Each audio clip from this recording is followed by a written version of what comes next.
Well, good afternoon, ladies and gentlemen, and welcome to everybody joining us on the live stream for the annual State of the City address with Mayor Mike Hurley. My name is Paul Holden. I'm the President and CEO of the Burnaby Board of Trade, and this is an event that we always look forward to, albeit in somewhat different circumstances today, but a really interesting event, and we're looking forward to hearing from the Mayor as he shares his thoughts and plans for the city going forward. I'd like to start by acknowledging that this event is being held on the traditional territory of the Coast Salish peoples, including the Tsleil-Waututh, Musqueam and Squamish nations. I'd also like to start by just expressing the sadness that we all felt in the Burnaby Board of Trade and in the business community at large at the recent passing of two city councillors, Nick Volko and Paul McDonnell. I know when I first joined the Burnaby Board of Trade about 9.5 years ago, they were two of the first people I met in my role at going around to different events and working as closely as we do with the city.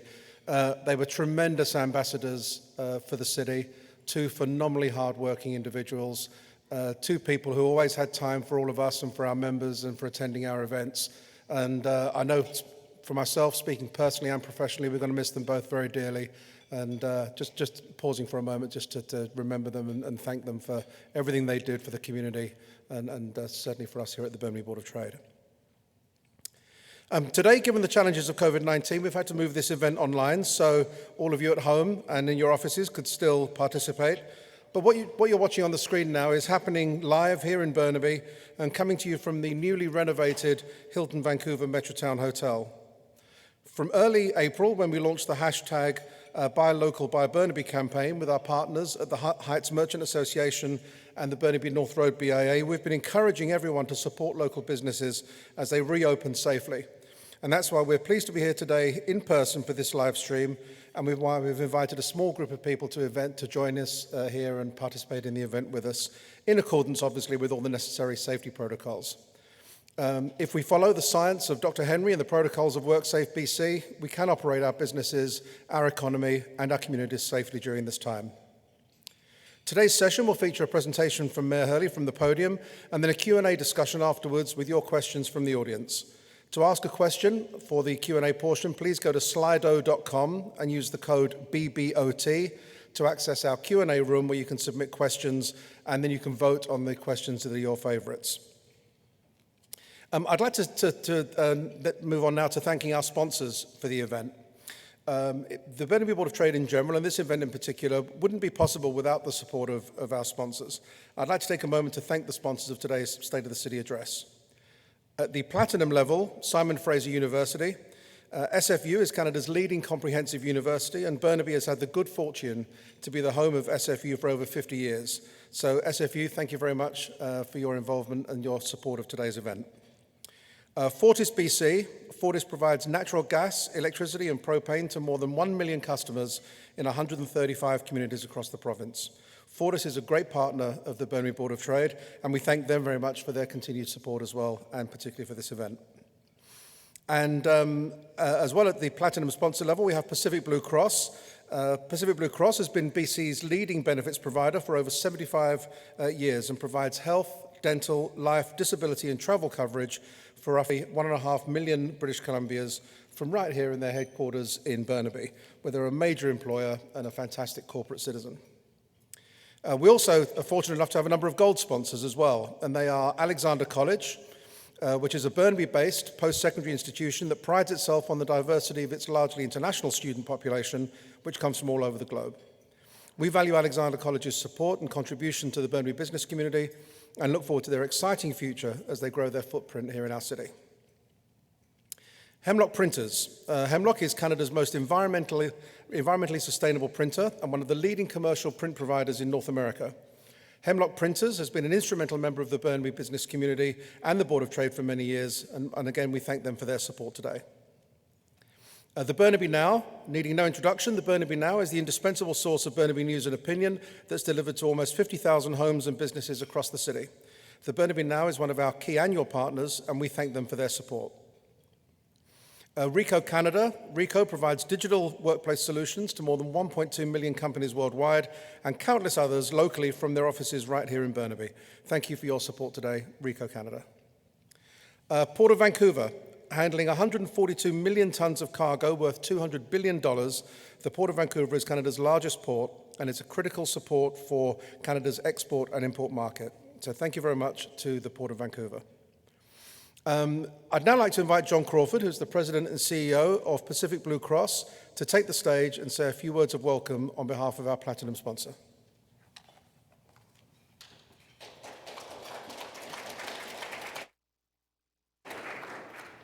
Thank you, Paul.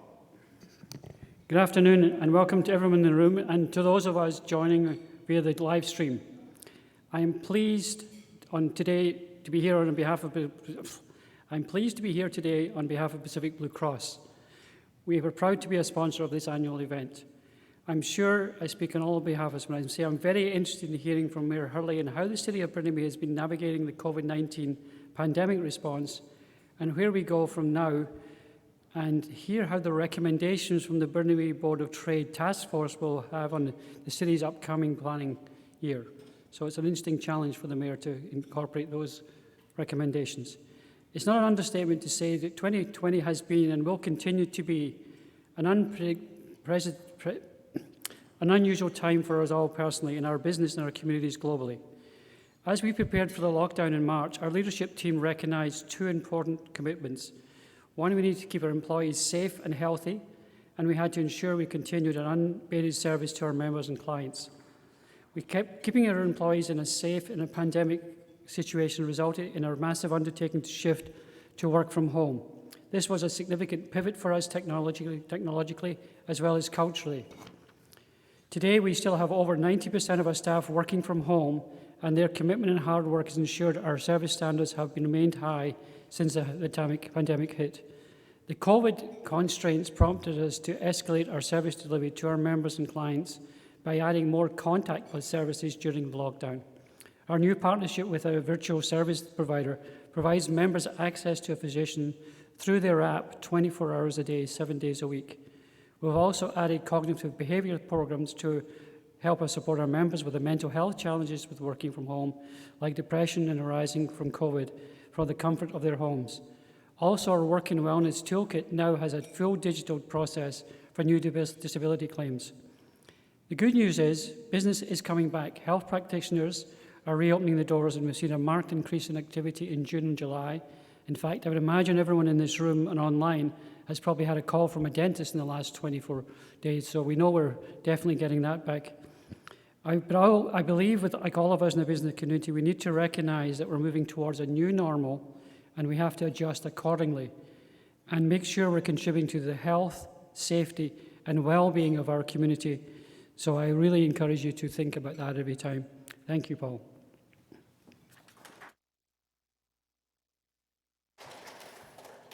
Thank you, John, and thank you for your ongoing support. Before we introduce Mayor Hurley, I wanted to take a few moments just to talk to you, the business community, about what's going on in our thoughts in these challenging times. In mid-March, the Burnaby business community began to face challenges like never before, and the Burnaby Board of Trade has worked tirelessly since to deliver everything that we could to support you, our business community. We quickly pivoted, and there's that word again, pivot, but we quickly pivoted our operations to be focused on COVID education and resources, providing timely updates, sometimes multiple times a day, on government announcements with the context and explanation you needed, and holding twice weekly update calls with our business community. We went to government with advocacy like never before. We've held phone calls, town halls, roundtables, info sessions, and countless Zooms with local, provincial, and federal officials, all in an effort to bring you the information that you needed to hear and to bring them the feedback that they needed to hear. We were the first local Chamber of Commerce to provide its community with a PPE supplier list to support you during your reopening. We reached tens of thousands of residents with a buy local digital marketing campaign to keep commerce moving. And we were the first chamber anywhere in Canada to put together the broad coalition of business, government, labour, non-profit and education that we did on the Burnaby Business Recovery Task Force, whose report was just released last week. I really hope that during these challenging times you felt that we've been in your corner. And I commit to you that as we move through the reopening and recovery, we'll keep fighting for you, our local business community. Now, to introduce our special guest today, I'd like to welcome Matthew Grant, Director of Community Engagement and Outreach with Simon Fraser University, another one of our Platinum sponsors, who's joining us today by video. Good afternoon. It's so good to be with you all today. My name is Matthew Grant, Simon Fraser University's Director of Community Engagement. I would like to start by acknowledging the Coast Salish people on whose traditional, ancestral, and unceded territories we are privileged to live, work, and play, and on which the majority of us are convened today, whether that is in person as part of a small gathering here at the Hilton Metrotown Vancouver, or if you are joining remotely from other Salish Sea locations. I take the time today to make this land acknowledgement to show my respect for this land and to take this opportunity with you to reflect on the impacts of colonialism, to be accountable to Indigenous people, and to thank those who still live on and care for this land. I would also like to thank Burnaby Board of Trade President and CEO Paul Holden and his staff for facilitating this wonderful luncheon and opportunity to connect. The relationship between the City of Burnaby and Simon Fraser University is particularly important. Our origins are here in Burnaby, and we owe a great debt of gratitude to those who have enthusiastically worked in partnership with the university to make a positive difference in our communities. In moments like these, we also like to acknowledge the City of Burnaby for donating the land on which SFU and University reside and thrive. Today, Mayor Mike Hurley is going to speak to us about how the City of Burnaby is responding to COVID-19, how and when major projects and initiatives will move forward, and what the future holds for Burnaby as our communities continue through this uncertain time. The last several months, SFU, like all of you, has directed focus and resource to respond to the crisis and consequences of the COVID-19 pandemic.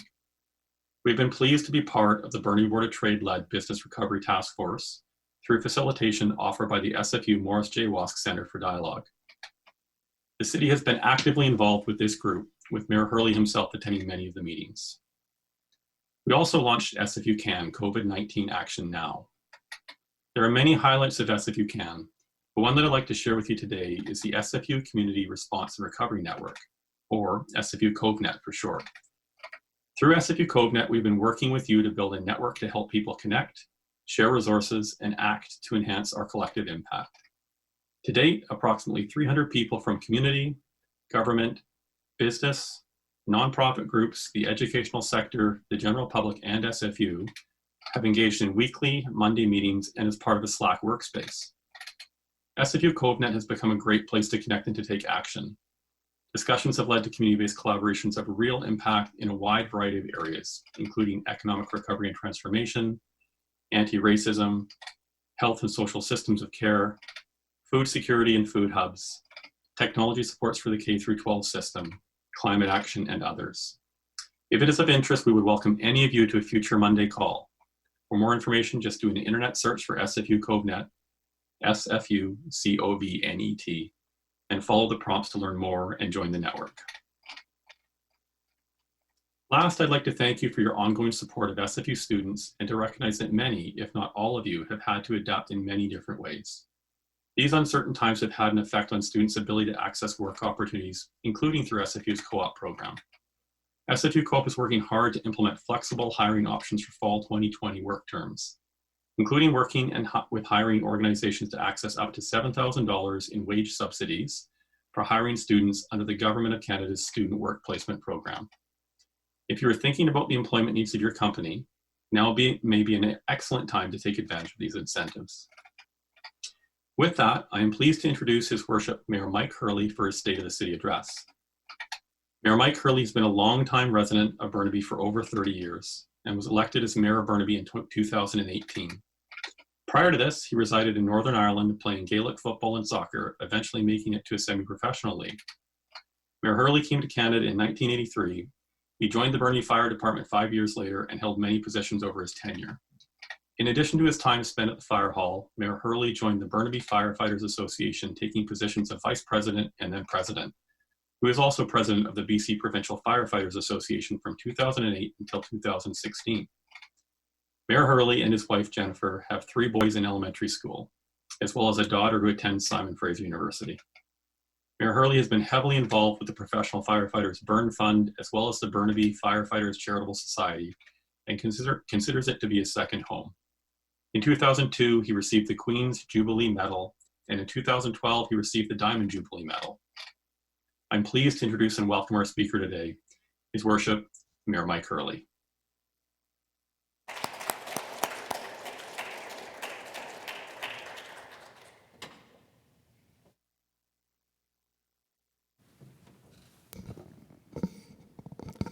Good afternoon, and thank you, Matthew, for that kind introduction, and hello and welcome, everyone.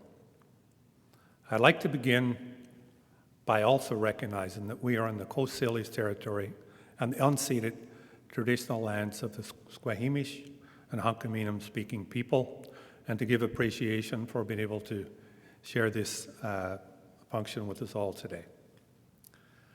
Thank you to the members of the Burnaby Board of Trade for inviting me here to give an important update on the state of our city, and thank you to our sponsors who have helped to make this happen.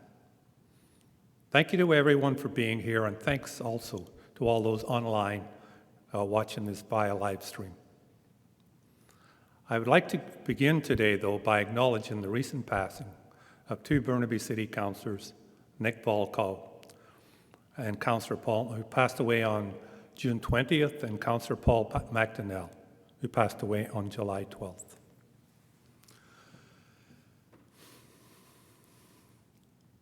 Both Nick and Paul were exceptional men who served Burnaby on council for many, many years.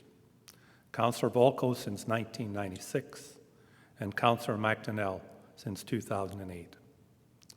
The legacies of their individual contribution to our community will continue to benefit Burnaby citizens and businesses for many years to come. Councillor Volkow helped develop Burnaby's first skateboarding parks and was a force behind the creation of the city's youth centres. In fact, many of the parks and facilities our residents now enjoy daily are a direct result of Nick's tireless work. He was also instrumental in launching and promoting the Burnaby Blues and Roots Festival at Deer Lake Park. Councillor McDonnell, who many fondly refer to as Mr. Burnaby, co-founded the Edmund City Fair and Car Show and launched the city's mural program. He was also on the board of several local organizations, including the United Way of the Lower Mainland, New Vista, and Burnaby Edmonds Lions Club. During all his years in council, Paul demonstrated a tremendous capacity for giving back. In recognition of his efforts, Paul was awarded the Queen's Diamond Jubilee Medal, the BC Community Achievement Award, and the BC Neighbours Association Good Neighbour Award. City Council and staff and the entire Burnaby community will miss Councillors Volkow and McDonnell very much. On behalf of all of us, I'd like to express my deepest condolences to the families of Councillors Volkow and McDonnell.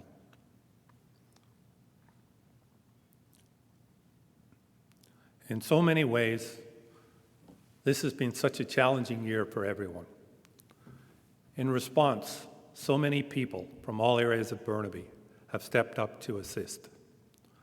The impact of COVID-19 continues to ripple across our community, our country, and indeed the world. Our lives have changed, and the way we do business has changed, as well we can all see in this room today. Burnaby businesses are the fabric of our community, and we are determined to support all of you here as you sustain and develop your businesses throughout the pandemic.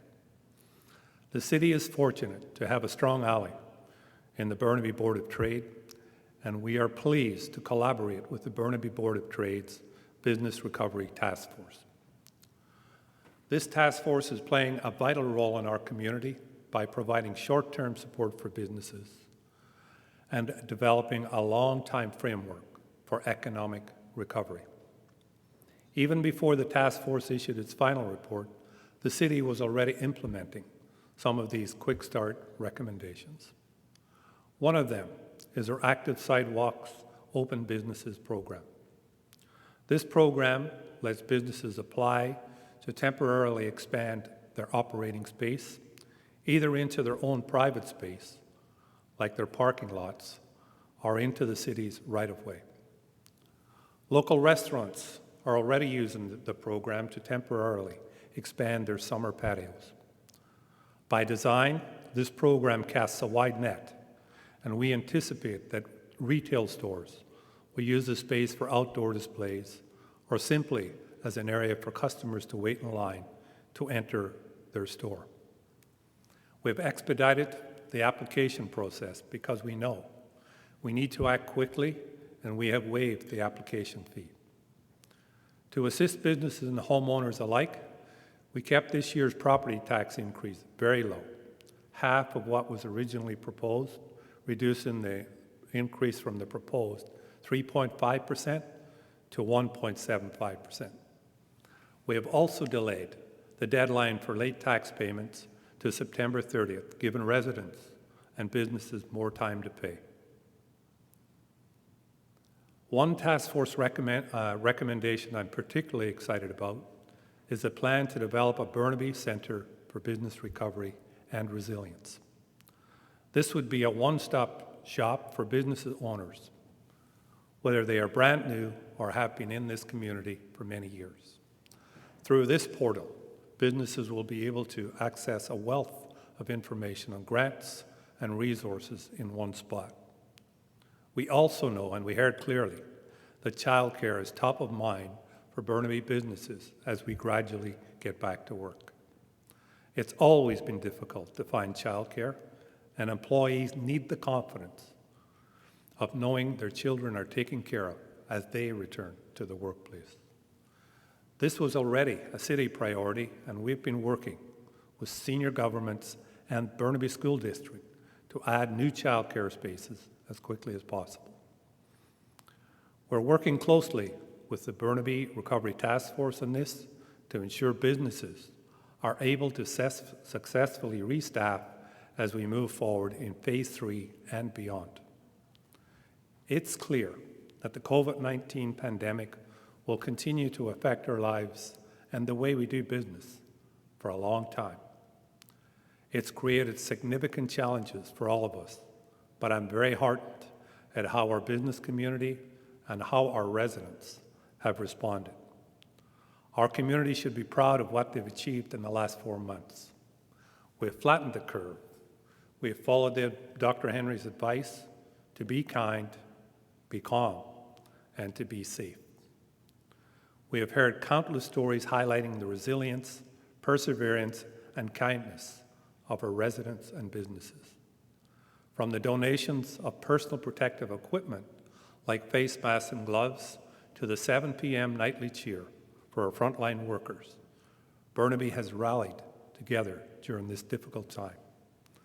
I'd like to share this short thank you video, which I think captures our community spirit very well. These past few months have been tough on many of us, but you've risen to the challenge. You've opened your hearts and helped care for others. You've stayed inside and you've shown your pride. You've kept your distance and you've committed to making the sacrifices necessary for the sake of your neighbors, friends, and families. Together, we have flattened the curve, setting the stage for greater freedom. We're ready for a new normal where we start to reopen our community and our economy slowly and safely. We will do this in a way that ensures we all stay safe, following Dr. Henry's directions. There's no denying it. There's still a long road ahead, but I know Burnaby is ready to go the distance. We see the community spirit. It's there in the way we help and support each other, not because we have to, but because we want to. That's the Burnaby way. Thank you to our first responders, our frontline workers, our volunteers, and all the community organizations and businesses who are working so hard to keep our community healthy and safe. We're getting through this because of you. In Burnaby, we are all in this together. For you and I, so let's work together, lift the spirit to the sky, 'cause we're all in this together.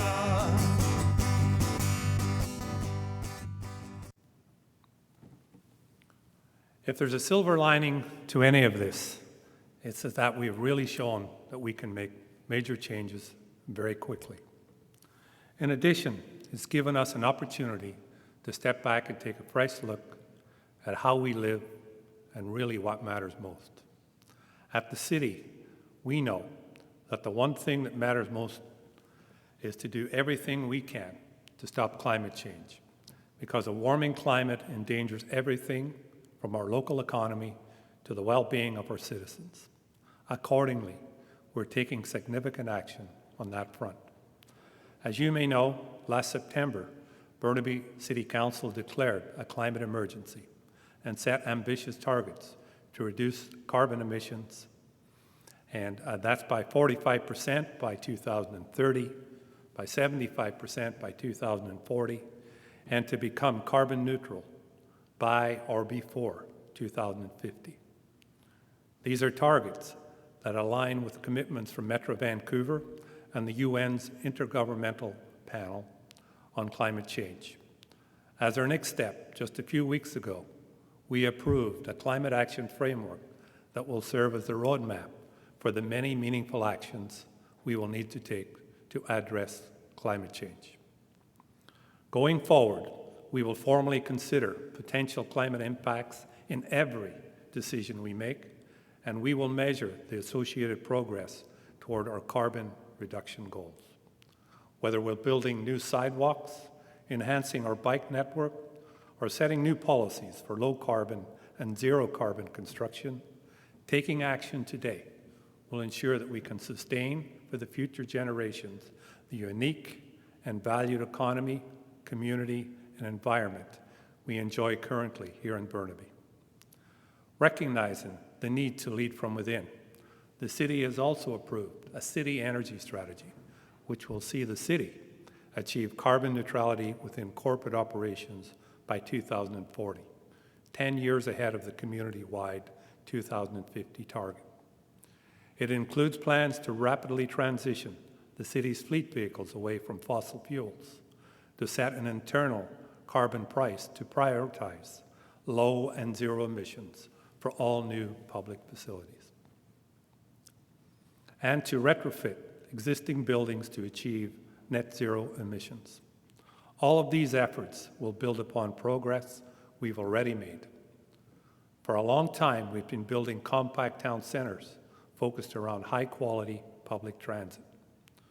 Moving forward, we're going to build on that and develop zero-carbon villages. We've started installing electric vehicle charging stations at key points around the city, including Edmonds Community Centre, McGill Library, Bill Copeland Arena, Central Park, City Hall, and Riverway Golf Course. And we have many more on the way. The city has a robust green building policy that sets low carbon standards for new construction. We plan to strengthen this policy further, charting a path to zero carbon for new construction.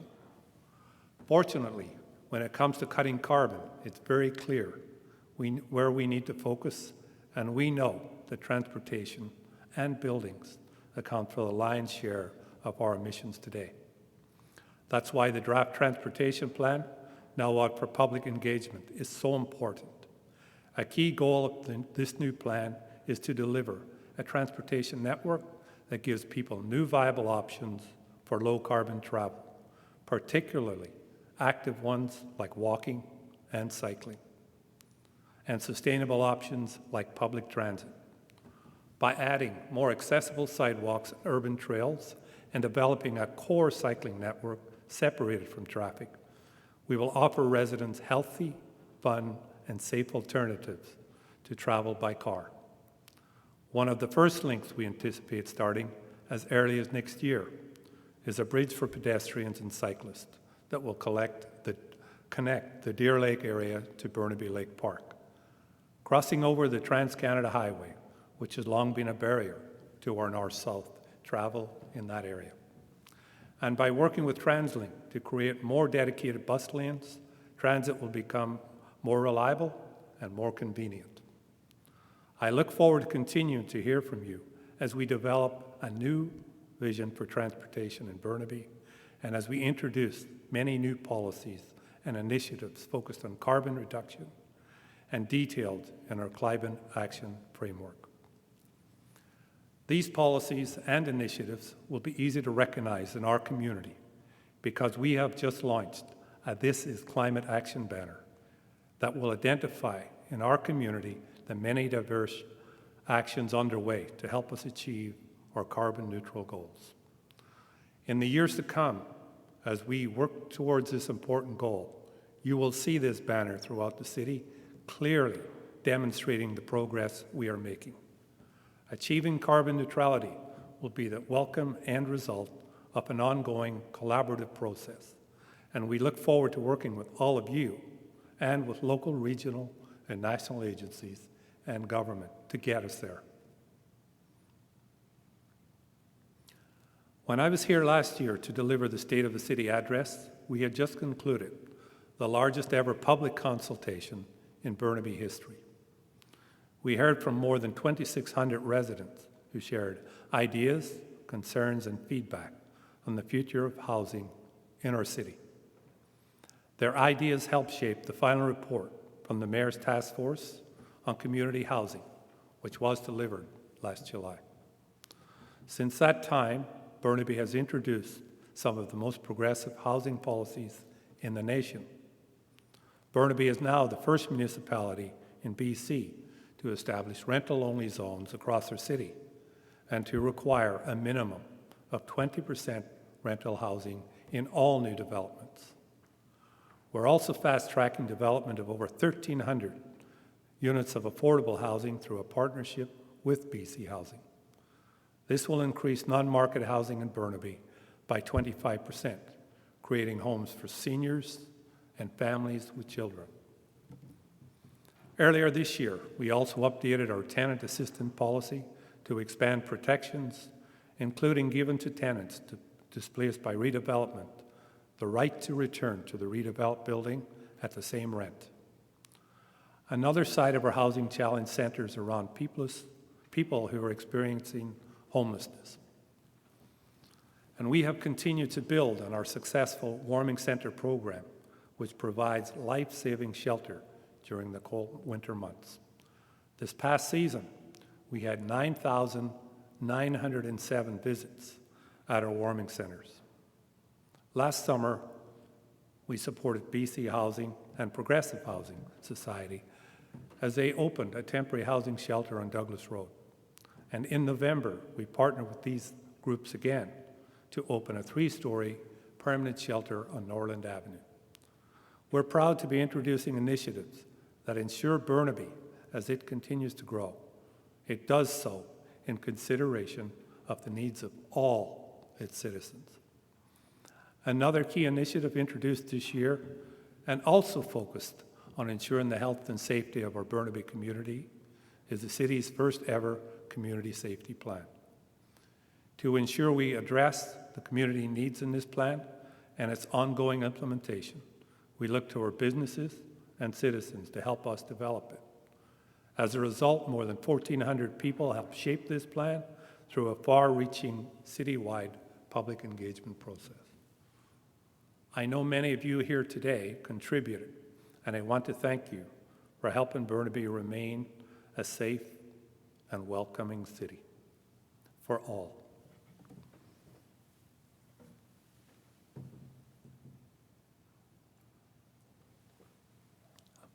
Not done yet, Paul. I know you were hoping.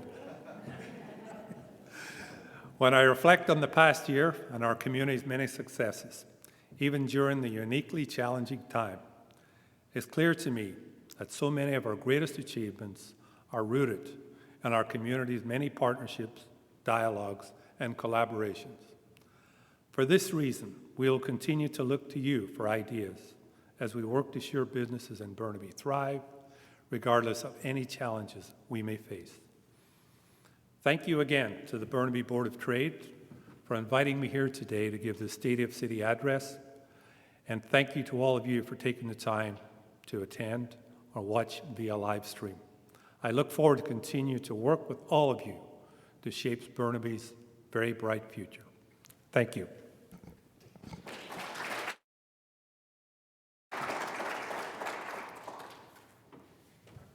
Thank you, Mayor Hurley. Yeah, I peaked a bit too soon there, didn't I? I just started to get up at the wrong point, but there you go. Thank you very much. You're a little excited because West Ham stayed up. Exactly. Thanks again. We really appreciate this. And before we transition into the Q&A part, which I know everyone's looking forward to, I'd like to ask William Hyde, Community Relations Manager with Fortisbc, to come up to the podium to say a few words before the Q&A starts.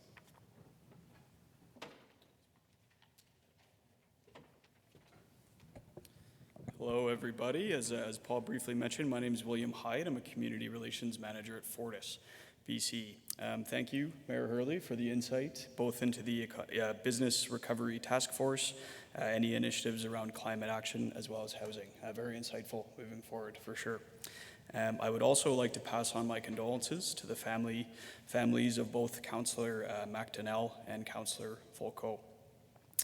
Fortisbc, as a natural gas utility in British Columbia, as I'm sure most of you know, we've currently got 1.2 million customers spread across 135 communities across the province, which includes Burnaby. Our Willingdon Park office is our call center just down the highway, so you can probably see it just as you're driving to and from Burnaby. In terms of projects, we're happy to say we recently completed approximately 10 kilometers of gas line construction through the city of Burnaby. That project wrapped up in 2019, and after doing some socioeconomic tracking, which is one of my fortes, which is great, so I'm excited to say this, approximately $35 million in direct spend came back to the city of Burnaby throughout that project through 52 different Burnaby vendors and subcontractors. It just goes to show that we try to bring the benefits of projects full circle into the communities that we're operating in. Both my colleagues and I were happy to attend more than 30 local community and business events. A bunch of those were Burnaby Board of Trade events, which is great. And as you may be aware, we've recently announced another proposed project in the city of Burnaby, which is a new gas line to connect or to replace the one that is currently attached to the existing Pattullo Bridge. We're currently in the early stages of this project, which is good news, as we continue to work with the city of Burnaby and the community to gather feedback to mitigate impacts as much as possible. A brief note on COVID, as a bunch of people who are streaming in today, as well as the people in the room, we've had to adapt with how we do things at Fortis. For example, on our major projects, including the Pattullo Bridge, we just held some virtual public information sessions, which went really well. We gathered some really good community feedback on the project, and we hope to do that moving forward. We've also looked at other ways to support the community, so there were a bunch of sponsorship dollars that we had earmarked for a number of events that unfortunately may not be happening this summer. So what we did was we took those sponsorship dollars and we contributed them to initiatives, a lot of the ones that Mayor Hurley was able to mention in his speech in terms of food banks and things like that. I'll briefly leave you with words from Bonnie Hendry, and I believe the Mayor said them as well. Be kind, be calm, and be safe. Thanks very much. Paul? Thank you.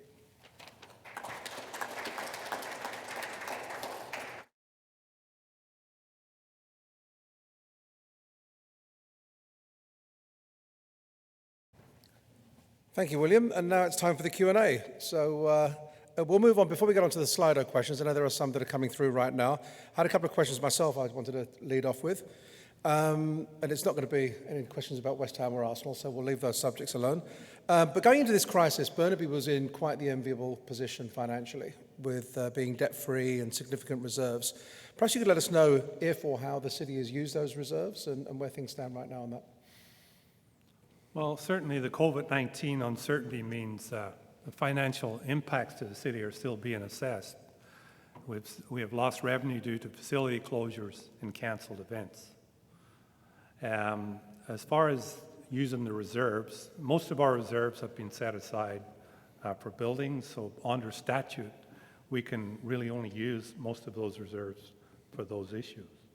But because we've delayed some of our projects and cut back on staffing and had some staffing changes, we've been able to delay some of those and use some of those reserves that might have been used in that way to shore up some of our losses within the city, and also to be able to ensure that we could keep taxes as low as possible while keeping the business of the city still going. Thank you. And you mentioned in your presentation about a couple of things the city had done to help residents, and particularly for this audience, the business community, which obviously, as we all know, has been experiencing some unprecedented financial struggles. Perhaps you could expand on some of the work that the city has done to help alleviate some of those financial struggles for residents and, as I say, particularly businesses, whether it's taxes, fees, permits, etc. Well, as I said in my talk, we did lower the property tax to 50% of what was proposed, down to 1.75 for 2020. And the property owners still have until September 30th to pay without penalty, as opposed to the July 3rd, which was the actual date. But we have decided not to charge any penalties on those, to give people an opportunity to recover from what we have all been through, and we've all suffered greatly during this time, and we want to be sure that we're helping people as much as we can. Yeah, thank you. You mentioned as well about the climate emergency, and last year, obviously, the city of Burnaby declared a climate emergency, and our organisation was encouraging the city to take bold actions to plan for a less carbon-intensive future.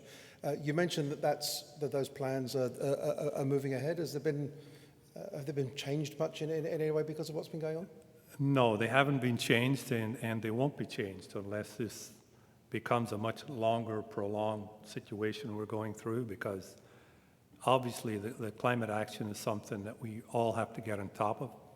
And our climate action framework is a roadmap for building a cleaner and greener future for the city.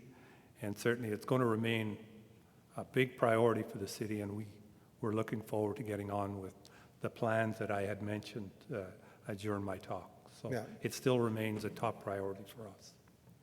And the last question I had, Mayor Hurley, before we get into some of the Slido questions, hindsight's a great thing, and obviously cities and everybody plans for disasters, emergencies, all sorts of things that you think at some point you don't want them to happen, but you think something might happen. When you look back, is there anything that the city did the plans in your emergency planning help you through this process, or would you look back and think, yeah, maybe there's something else? Well, I think those will still be measured, but we still have a ways to go, and the peak may still be ahead. The city's total response will always be based on keeping our community safe. And our response has been very thorough, robust, deliberate, and appropriate, and is constantly adapting on a daily basis to the changing nature of this pandemic, as we've all seen and we're all going through. Our operations center right now is developing a response plan for a potential second wave, which we're all so concerned about. And we will continue to rely on the health officials for their expertise and guidance, but certainly we're always planning for the future. And you know, we have learned some things as we've gone along, but I think overall our response has been very appropriate.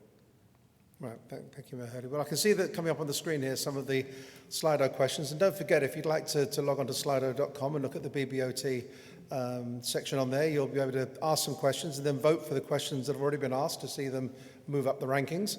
So top of the league table at the moment is, what is the city's long-term vision for the development of the Edmonds corridor and the Edmonds community?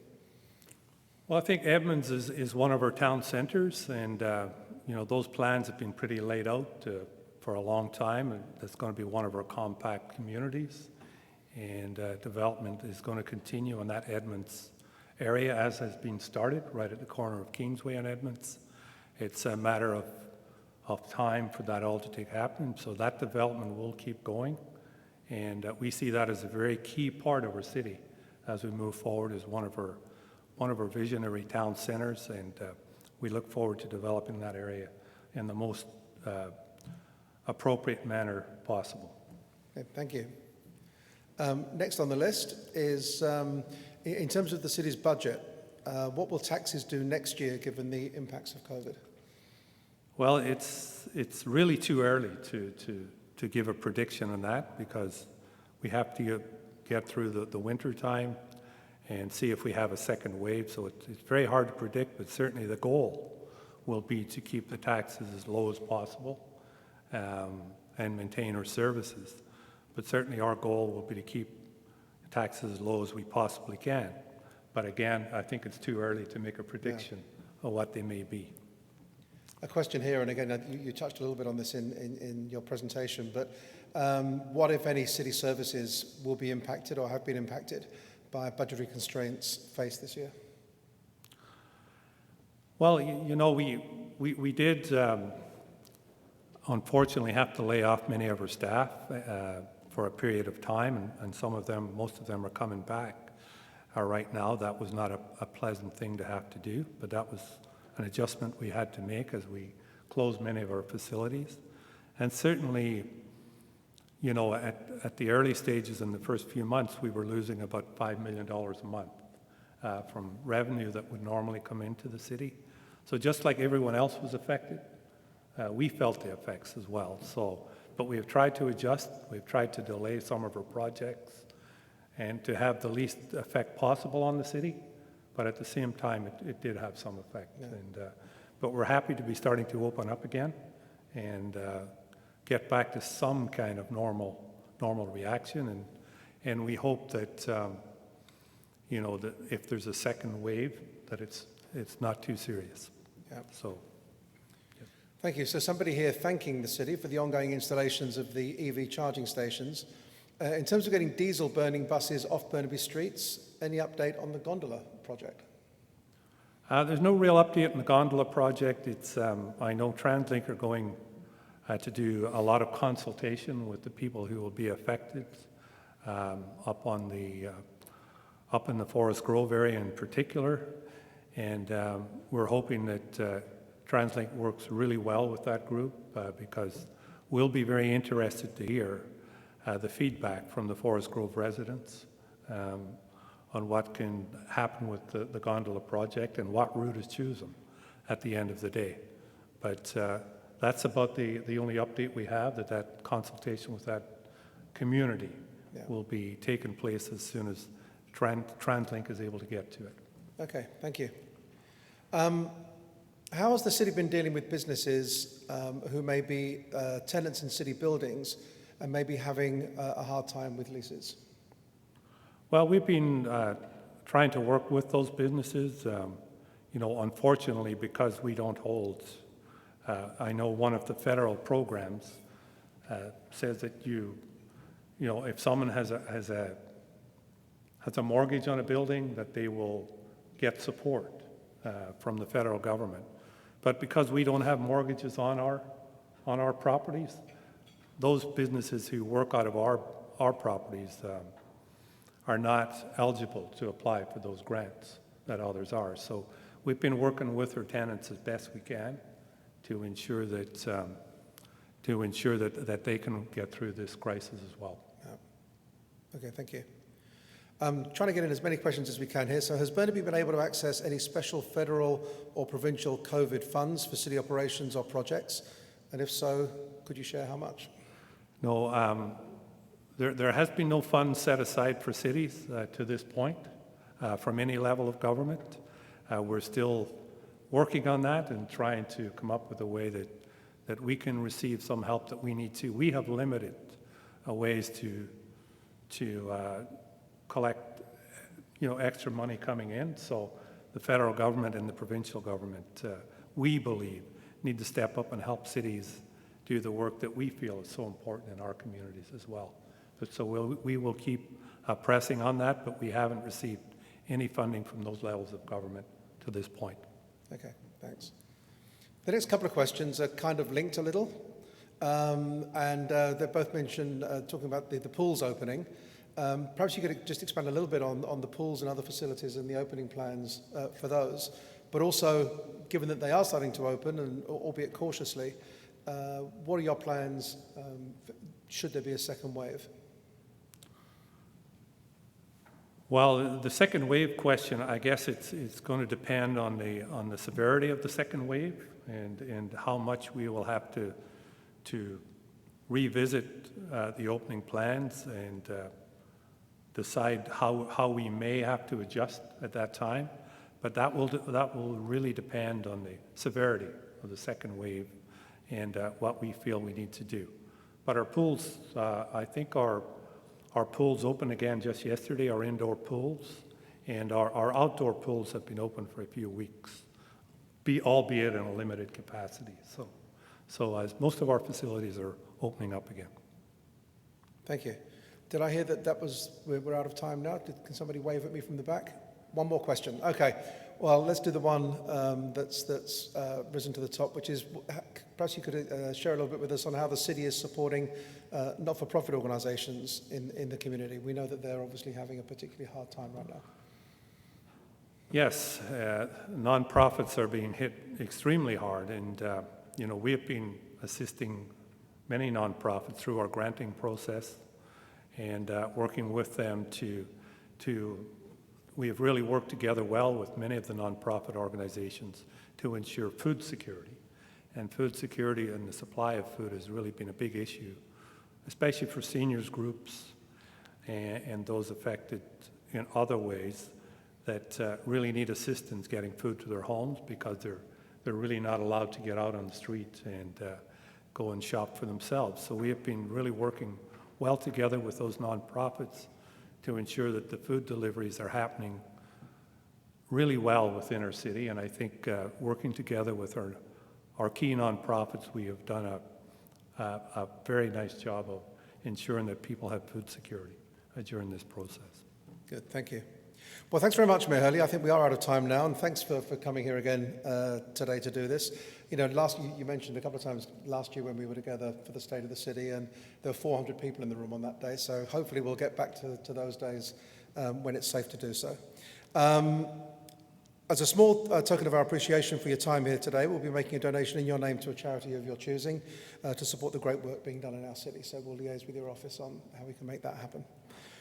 Before we close up today, I'd like to remind everybody that nominations are open now for the Burnaby Business Excellency Awards. This year's theme is Business, Community and Together, and it really has never been more important to recognise and celebrate businesses who have persevered, innovated, pivoted and given back. Please go to bbot.ca to submit a nomination and to learn a bit more about the process. But I think this year it's going to be a fantastic programme, irrespective of how we might be able to execute the event when we get to early November. But it's going to be a great programme and a really important one for us to work on again. I'd like to thank again our sponsors today at the platinum level, SFU, Pacific Blue Cross and Fortisbc, and our gold sponsors, Alexander College, Burnaby Now, Hemlock Printers, Rico Canada and the Port of Vancouver. Thank you to you all for those of you that are here in person and those sponsors that joined us online. And thanks to everybody on live stream for participating today. We hope that you found it an informative and interesting session. I know we all did here. Thanks again, Mayor Hurley. Thank you to the folks that came here today. And to everybody out there, let's keep working together. Let's keep supporting each other and getting back on our feet. Thank you very much.